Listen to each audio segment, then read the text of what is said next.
ঠান্ডা খুব।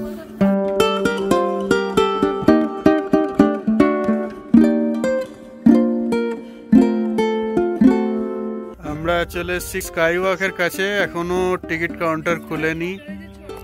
এই যে পিছনে সুন্দর পাহাড় দেখা যাচ্ছে, বড় পাহাড়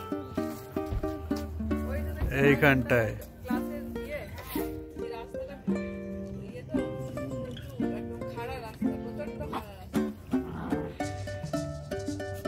এই যে দেখা যাচ্ছে কাঞ্চনজঙ্ঘার চূড়া স্কাই ওয়াক থেকে।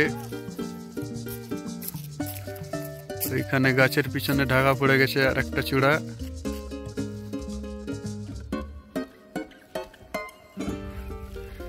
আর ওইখানে আমাদের গাড়ি, এই যে